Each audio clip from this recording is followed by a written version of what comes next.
الحمد للہ والصلاة والسلام علی رسول اللہ، اما بعد۔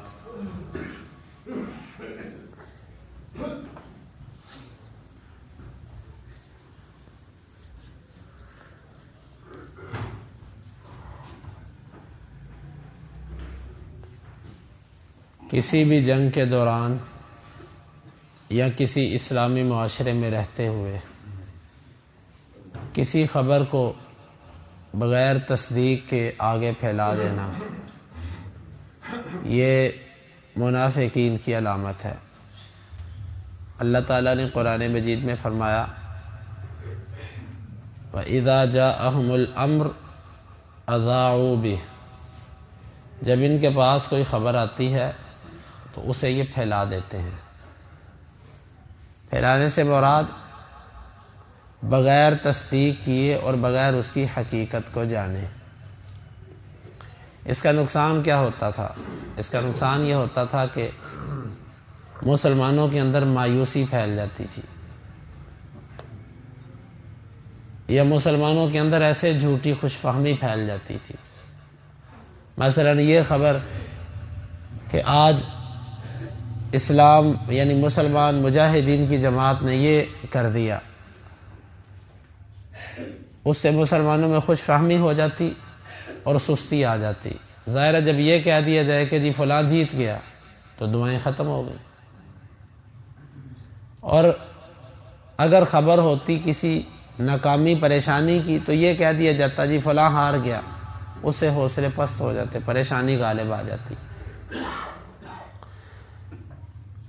بغیر تصدیق کے خبر کو پھیلانا، اس کو آگے نشر کرنا، یہ نقصان دہ ہے اور اس کو منافقین کی علامت قرار دیا گیا۔ ہاں، صحیح خبریں آگے پھیلانا اور تسلی دینا یہ ایمان کی علامت ہے۔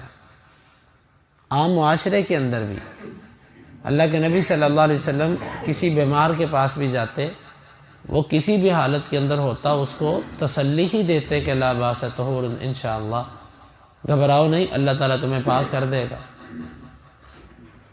ان حالات کے اندر ایک مسلمان کی جو ذمہ داری بنتی ہے وہ یہ ہے کہ سچی اور صحیح خبروں سے مسلمانوں کو خوشخبری دینا، اور اس کے ساتھ ساتھ مسلمانوں کو تسلی دینا اور اللہ کی رحمت پہ یقین رکھ کے بات کرنا۔ جنگ جب لمبی ہوتی ہے تو اس میں ایک مشکل یہ آتی ہے، لوگ اس میں دلچسپی لینا چھوڑ دیتے ہیں، کیونکہ کوئی بھی کام جب لمبا ہوتا ہے تو وہ اعصاب شکن ہوتا ہے، اعصاب کے اوپر اثر ڈالتا ہے، اور بہت کم لوگ ہوتے ہیں جو مضبوط اعصاب والے ہوتے ہیں، وگرنہ اکثر لوگ اس میں شکست کھا جاتے ہیں۔ میری مراد اور میرا اشارہ تو آپ سمجھ رہے ہیں۔ وقت گزرنے کے ساتھ ساتھ جیسے جیسے یہ پیریڈ لمبا ہوتا جا رہا ہے، اس جنگ کو، اسلام اور کفر کی جنگ کو 41 دن ہو چکے ہیں، اور ہم یہ دیکھ رہے ہیں کہ بعض لوگ غیر ذمہ دارانہ خبریں نشر کرتے رہتے ہیں۔ حقیقی بات یہ ہے کہ اللہ کی رحمت پر ہمیں کتنا کا یقین ہے، اس کا امتحان اب ہے۔ اللہ تعالیٰ نے جو قرآن میں فرمایا نا کہ ہم نے ان کے اوپر مشکل آئی، وہ اتنی بڑی حتیٰ کہ انبیاء بول اٹھے متی نصر اللہ، اللہ کی مدد کب آئے گی۔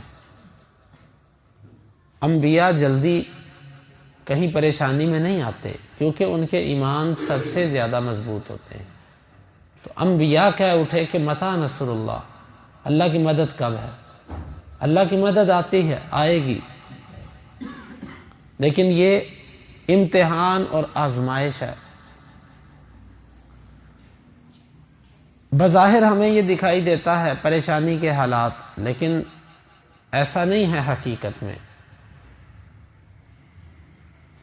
اگر تکلیف اور پریشانی مسلمانوں کو ہے تو ان کو بھی ہے، اگر جانے جانے کا دکھ ہمیں ہے تو ان کو ہم سے زیادہ ہے۔ ہمیں تو اس چیز کی خوشی ہے کہ ہمارے شہداء جنت میں اور ان کے مردار جہنم کے اندر۔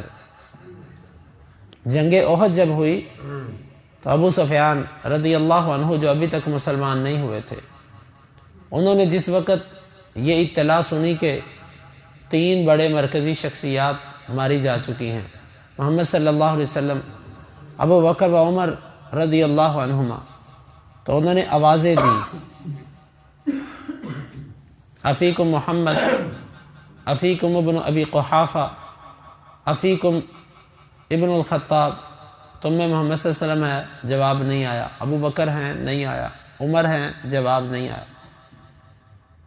جب اس نے یہ تینوں کا جواب نہ پا کر نعرہ بلند کیا نا،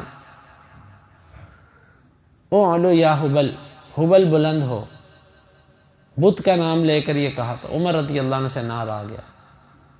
انہوں نے پھر آگے سے جواب دیا، تو اس وقت ابو سفیان نے ایک بات کہی تھی کہ یہ ہماری جنگ تمہاری بدر کے مقابلے میں ہو گئی، تل کا بھی تل کا ہو گیا، ہمارے بھی 70 مارے گئے تھے بدر میں، اور اب احد کے اندر تمہارے ہو گئے، برابری ہو گئی۔ عمر رضی اللہ عنہ نے فرمایا نہیں، کوئی برابری نہیں ہے، قتلانا فی الجنہ و قتلاکم فی النار، ہمارے مقتولین جنت میں ہیں، تمہارے مقتولین جہنم میں ہیں، برابری کیسے ہو گئی؟ تم کہتے ہو برابر ہو گیا، برابری نہیں ہوئی۔ اسی طرح اس جنگ کے اندر اگر معصوم بچے زیادہ شہید ہوئے، عورتیں زیادہ شہید ہوئیں، اگر ہم مجاہدین اور اسرائیلی فوجیوں کی بات کریں تو اس میں تو مجاہدین جتنے شہید ہوئے ہیں، اسرائیلی اس سے کئی گنا زیادہ ہیں، لیکن بہت فرق ہے۔ مجاہدین ان کے شہداء جنت کے اندر ہیں، اور کفار یہودی ان کے جو مقتولین ہیں وہ جہنم میں۔ اور اس کے ساتھ ساتھ دنیا کے اندر جو فائدہ ہوا دنیا کو، سب سے بڑا اس غزہ کے جہاد کا فائدہ جو سمجھ آتا ہے وہ یہ ہے کہ اس میں مسلمانوں کے اندر اسلام کا شعور بیدار ہوا۔ جن کے اندر ایمان اور اسلام تھا، ان کے اندر اسلام اور ایمان کی غیرت پیدا ہوئی، اور یہودیت کے خلاف لوگوں کی نفرت بڑھی۔ ہر دنیا کے ملک کے اندر یہودیوں کے خلاف تحریک ہے، نفرت سے بھری ہوئی، ان کے خلاف نفرت پھیلی مزید۔ اور اللہ تعالیٰ ہمیں علم بھی نہیں، اللہ تعالیٰ نے ان کے خلاف ایسے ایسے کفر کے اندر ہی سے کھڑے کر دیے کہ جو ان کی جڑیں کاٹ رہے ہیں۔ پوری دنیا کے ممالک میں سے بڑے بڑے 300 وکلاء، انہوں نے عالمی عدالت کی طرف خود ہی ایک بیج بنایا 300 وکیلوں کا، اور انہوں نے اسرائیل کے خلاف عالمی عدالت میں رجوع کر لیا کہ یہ دہشت گرد ملک ہے، اور نتن یاہو ان کا جو بدماش ہے اس کی پھانسی کے لیے وہ کوشش کر رہے ہیں، ہمیں پتہ بھی نہیں۔ یہ چیزیں اللہ تعالیٰ ان کی تہذیب کو انہی کے ہاتھوں غرق کرے گا، انہی کے ہاتھوں تباہ کرے گا۔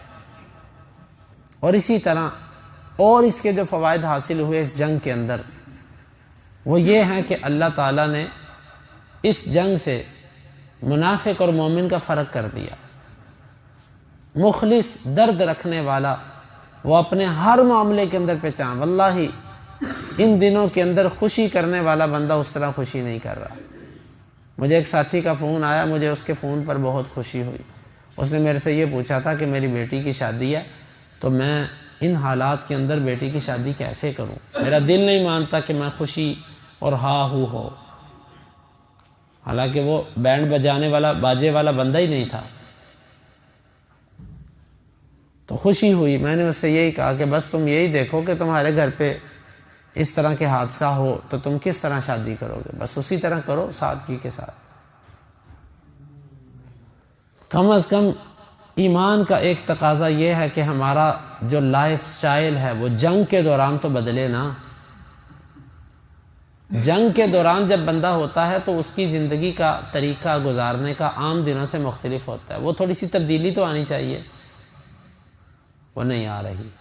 اور ہم سب جہاد کے اندر ہیں،